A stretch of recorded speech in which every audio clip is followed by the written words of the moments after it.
Vamos lá, pessoal, então? Voltando, a gente vai entrar agora, assim como no bloco anterior, no assunto que está entre aí os top 2, 3 assuntos mais cobrados quando a gente fala de estatuto, quando a gente fala de agente público, quando a gente fala de regime jurídico do servidor, tá? Que é as responsabilidades. Porque o servidor, pessoal, ele é responsável pelos seus atos. E ele é responsável não apenas na esfera administrativa, como nós vemos agora, mas ele é responsável civil, penal e administrativamente pelos atos que ele pratica. E essa responsabilidade, ela pode ocorrer de forma simultânea, cumulativa. Ou seja, o mesmo ato praticado pelo agente público pode representar um ilícito penal, pode ensejar numa ação civil de reparação de danos, por exemplo, e pode representar uma transgressão disciplinar e ele responder na esfera administrativa. O fato dele estar respondendo um processo administrativo disciplinar não quer dizer que ele não vai poder responder criminalmente pelo crime, por exemplo, que ele cometeu, se aquele fato também está sendo tipificado como crime. Essa conceituação de responsabilidade, ela cai bastante em prova, tá? Então, olha só, o servidor responde civil, penal e administrativamente pelo exercício irregular de suas atribuições. Porque se ele desempenhar suas atribuições regularmente, não é o que se penalizar, correto? Ele vai ser penalizado pelo quê? Ele está fazendo o serviço dele, ele está cumprindo as coisas de forma legal. A responsabilidade civil, ela decorre de um ato, omissivo ou comissivo. Omissivo, quando eu deixei de fazer. Comissivo, quando eu faço algo que resulte em prejuízo ao erário, o Estado, a administração ou a terceiros. E esse ato, ele pode ser doloso ou culposo. Ou seja, você pode querer praticar ou ter praticado ele sem querer.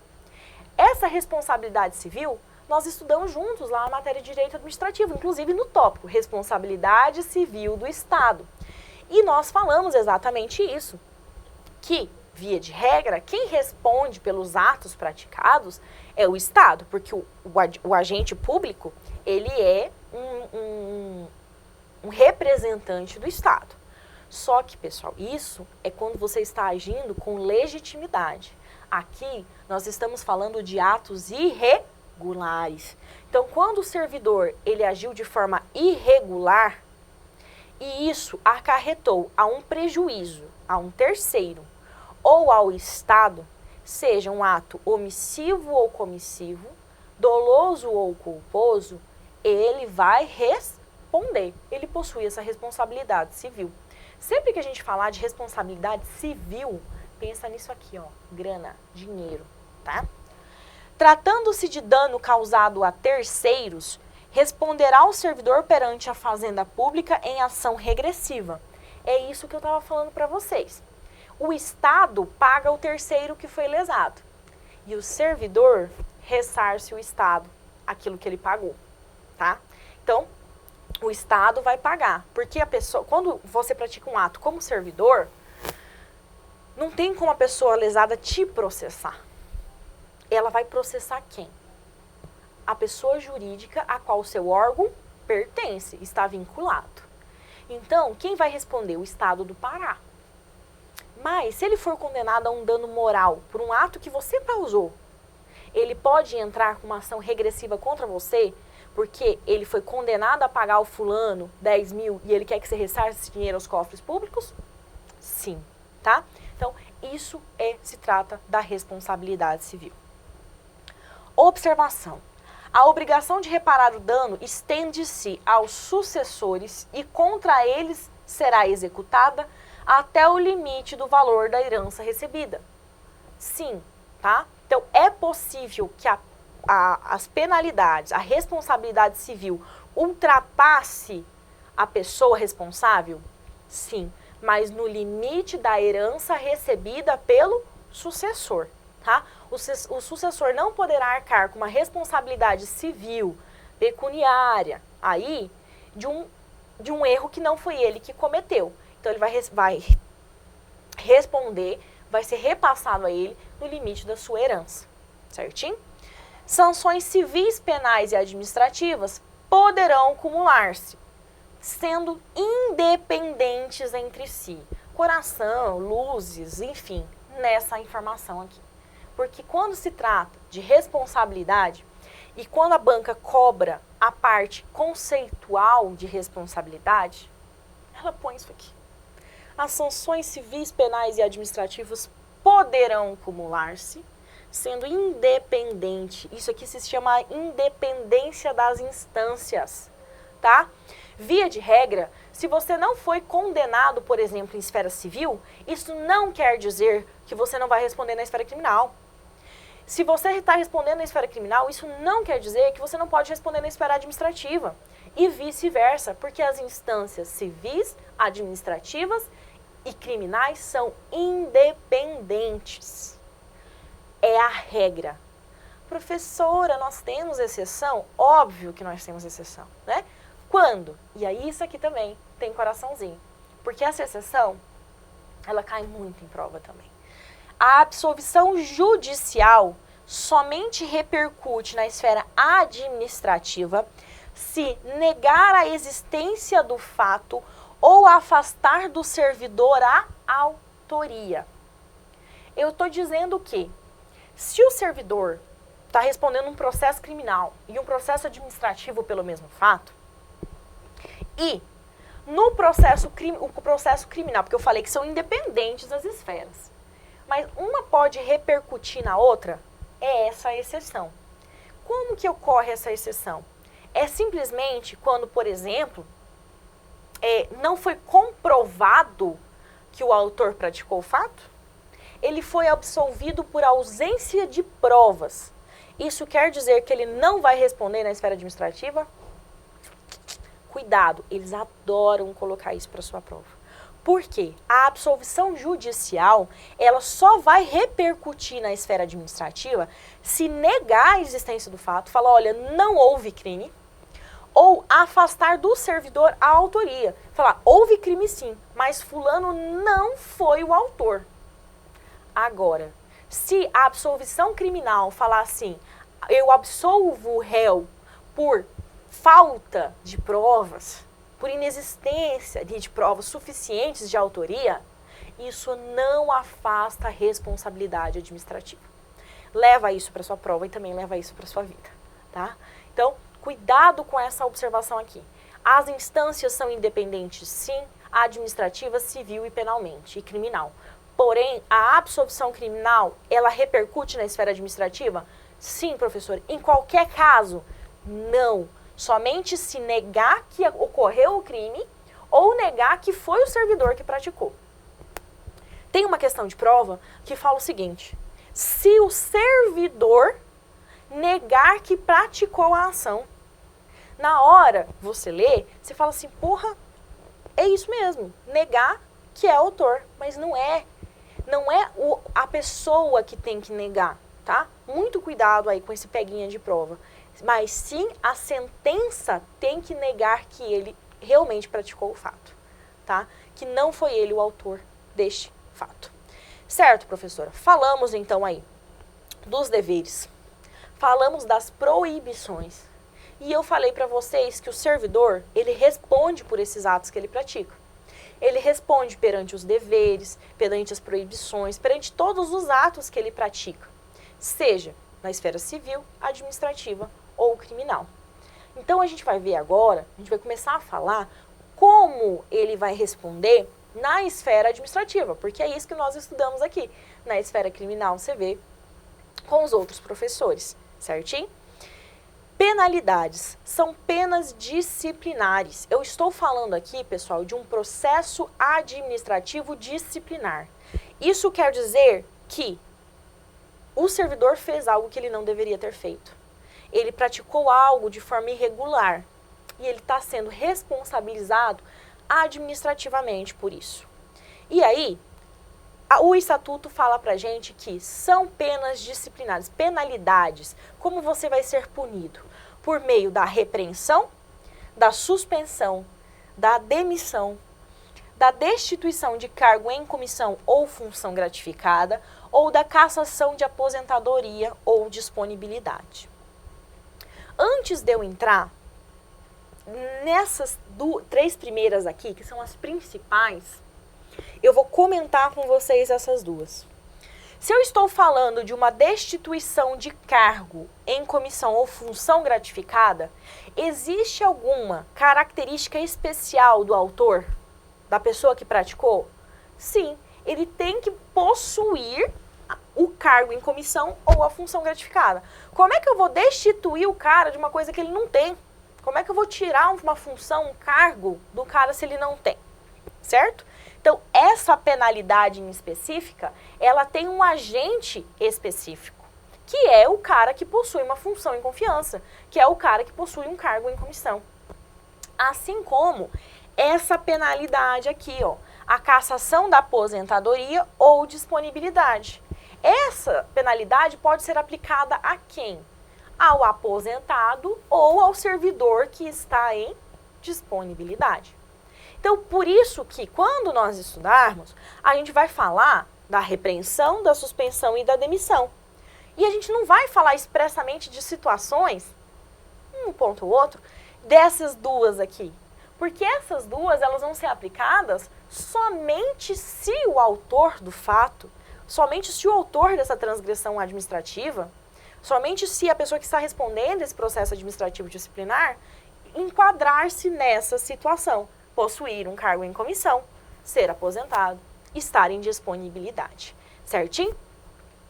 Como que eu vou levar em consideração, o que eu vou levar em consideração para aplicar essas penalidades? Então, lembrando que o Estatuto prevê 5 formas de punir o servidor. Repreensão. Gente, repreensão é uma advertência, tá? Alguns estatutos vêm com esse termo, advertência. No nosso estatuto aqui que nós estamos estudando, a gente está falando de uma repreensão. Sabe quando você faz uma coisa errada e o papai briga com você? É isso.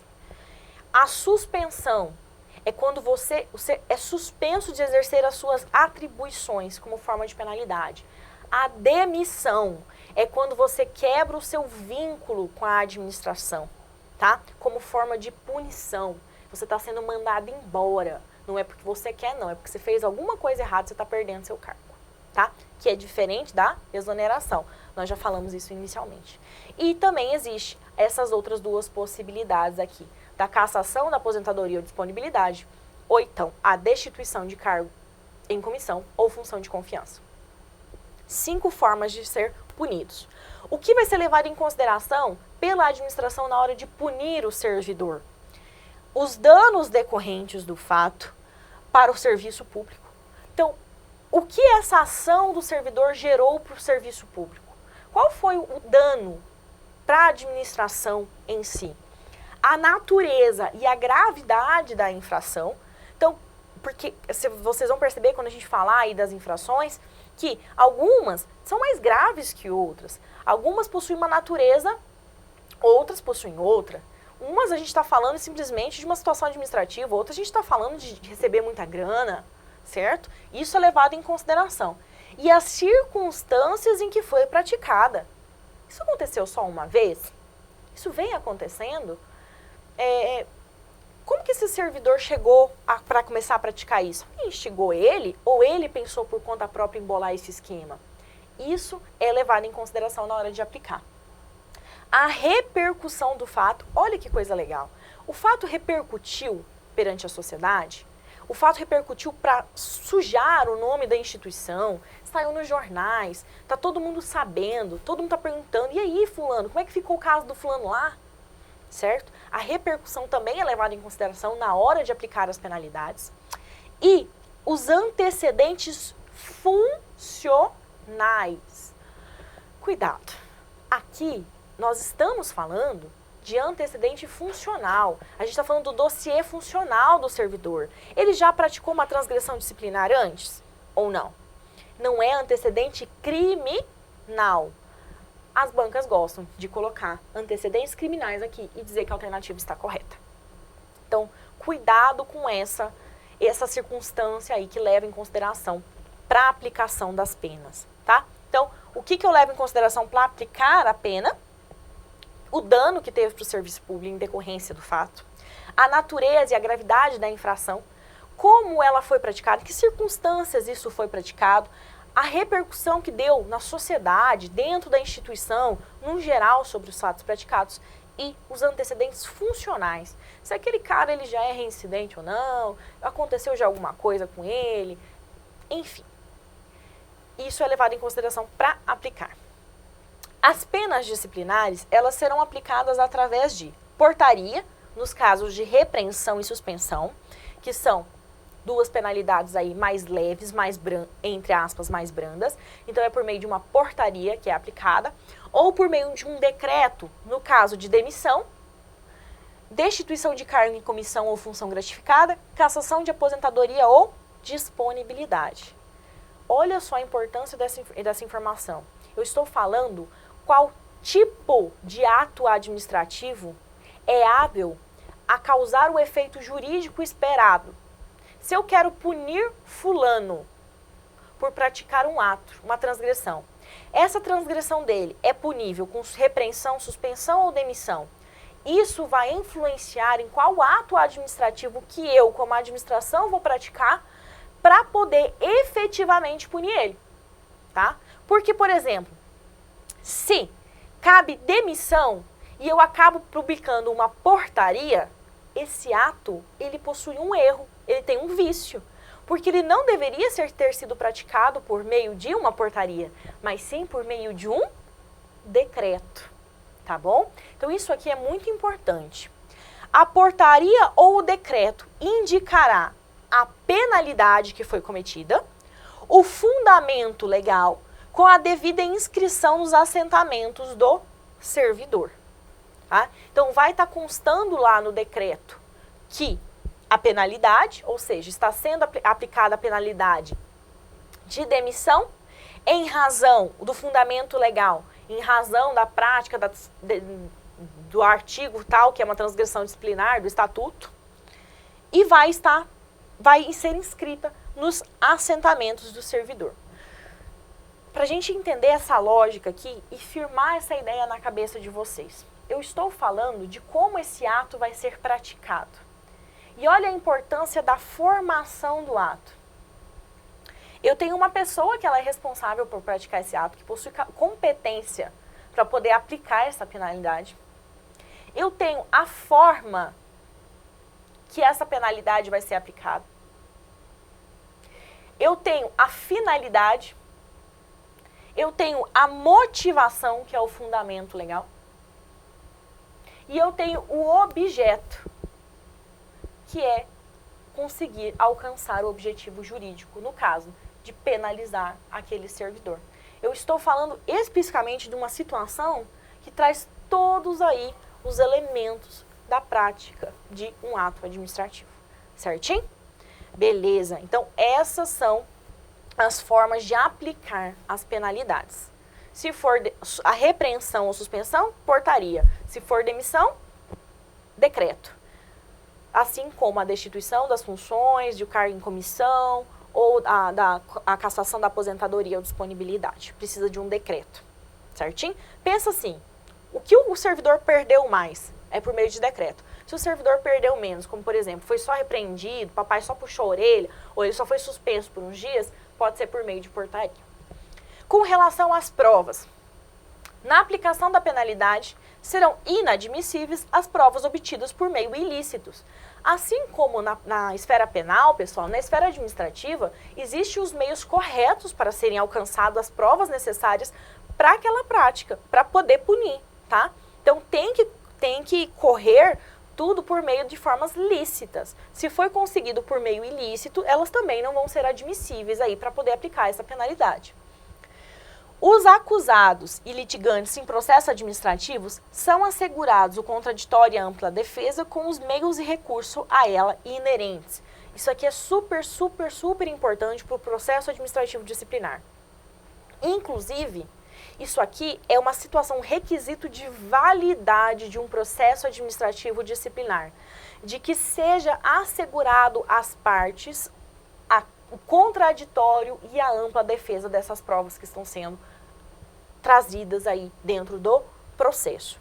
Se não for levado em consideração o contraditório e a ampla defesa durante o processo administrativo disciplinar, esse processo não possui validade, tá? A gente usa isso como exemplo, né, quando a gente estuda atos administrativos. Ao servidor punido com pena disciplinar, é assegurado o direito de pedir reconsideração e recorrer da decisão. Quando você for punido, você pode pedir, olha, certeza, reconsidera aí, pode recorrer da decisão final, tranquilamente. Tudo na esfera administrativa, eu não estou nem entrando na esfera judicial aqui, tá? Estou dizendo que é assegurado na esfera administrativa ao servidor ele poder recorrer, ele poder pedir a reconsideração daquela penalidade que lhe foi aplicada. Com relação à repreensão, pessoal, em que situações que será apresentado aí a penalidade de repreensão? A repreensão será aplicada nas infrações de natureza leve, em casos de falta de cumprimento dos deveres. Então, quando você deixou de cumprir os deveres, isso caracteriza uma falta de natureza leve. Ou das proibições, lembram das proibições? Na forma que dispuser o regulamento. Então, se você não cumpriu um dever funcional, ou se você não levou em consideração alguma proibição que você tinha e você acabou fazendo, cabe repreensão. Mas aí, essa é a regra geral. Existem as particularidades, porque conforme o negócio vai ficando mais feio, as penalidades também vão ficando piores. A suspensão, ela é uma pena de que você é retirado do seu trabalho. Você sai, você para de trabalhar. E ela possui particularidades. E essas particularidades, quando se trata de suspensão, é o que é geralmente cobrado em prova. O prazo máximo em que o servidor pode ficar suspenso do seu exercício. A pena de suspensão não pode exceder 90 dias. Cuidado, alguns estatutos falam 60. Eu estou dizendo que aqui, para você, do estado do Pará, é 90 dias, certinho? Nos casos de falta grave, faltas consideradas graves, nos casos de reincidência, ou seja, você já foi reincidente em violar uma proibição? Você já deixou alguma outra vez de cumprir algum dever funcional? Se é reincidente, pode aplicar a suspensão. Ou, no caso de infração aos dispostos, que está lá no artigo 178, e esses incisos, que a gente vai ler juntos agora. A gente vai falar sobre eles agora, tá? Então, em que situações poderá se aplicar até 90 dias de suspensão?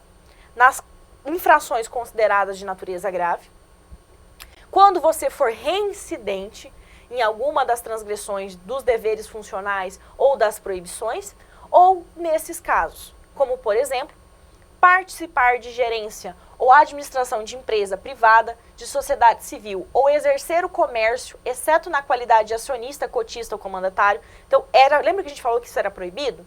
Se eu fizer isso, se eu praticar este ato, eu poderei ser penalizado com suspensão. Referir-se de modo ofensivo a servidor público e a um ato da administração. Utilizar-se do anonimato ou de provas obtidas ilicitamente. Omitir-se no zelo e na conservação dos bens e dos documentos públicos. Olha só, gente.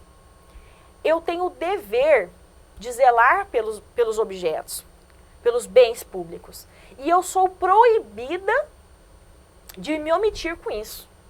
A situação é tão grave que, por exemplo, se eu pegar uma cadeira da administração e eu quebrar essa cadeira, por raiva que seja, um dia eu estou de mau humor, eu pratiquei uma transgressão disciplinar e eu posso ser até suspensa por conta disso, porque eu não estou zelando de um bem público.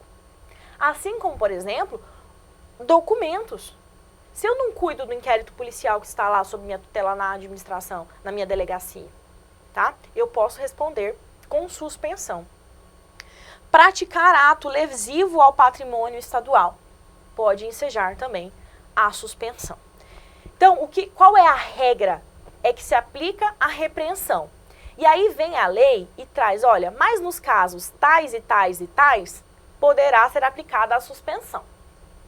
O servidor, enquanto suspenso, perderá os direitos e vantagens de natureza pecuniária, exceto o salário família. Quando licenciado, a penalidade será aplicada após o retorno do servidor ao exercício. Ou seja, se durante você estava numa licença, de alguma daquelas licenças que nós estudamos, você está afastado, seja por saúde, seja para exercer um mandato eletivo, não importa. E você foi penalizado a suspensão, quando você retornar ao serviço público, essa pena vai ser aplicada, tá? Quando houver conveniência para o serviço, a autoridade que aplicar a pena de suspensão poderá convertê-la em multa com base em 50% do dia do vencimento ou remuneração, permanecendo o servidor em exercício. Isso aqui eu comentei com vocês já em outro bloco, quando a gente falou das formas em que o servidor pode perder a sua remuneração ou não. E quando se trata de suspensão, é a segunda informação que é mais cobrada em prova. A primeira, o prazo máximo de 90 dias. E a segunda, a questão da possibilidade de converter a suspensão em dias multa na base de 50% do valor do seu dia de trabalho. Qual é a particularidade? A administração poderá fazer essa conversão. Ela não é obrigada a converter em dias multa, tá? Mas ela pode sim. E aí, nesse caso, você paga 50% do seu dia de trabalho, vai para a multa. E você continua trabalhando. Até que se pague toda a pena. Então, se são 30 dias de suspensão que você foi penalizado, durante 30 dias, 50% do seu dia de trabalho vai ser cortado do seu salário. É uma forma de te penalizar, mas também te manter trabalhando, tá bom? Então, com relação à repreensão e à suspensão, são essas as particularidades. Eu vou finalizar esse bloco com vocês e no próximo bloco nós vamos entrar na mais grave, que é a demissão, tá? E a demissão, ela tem particularidades, ela tem bastante situações em que ela pode ocorrer, além daquelas já previstas em lei, situações extralegais deste regulamento, como situações criminais, certinho? Então, por isso que ela é a mais grave e a mais importante aqui pra gente.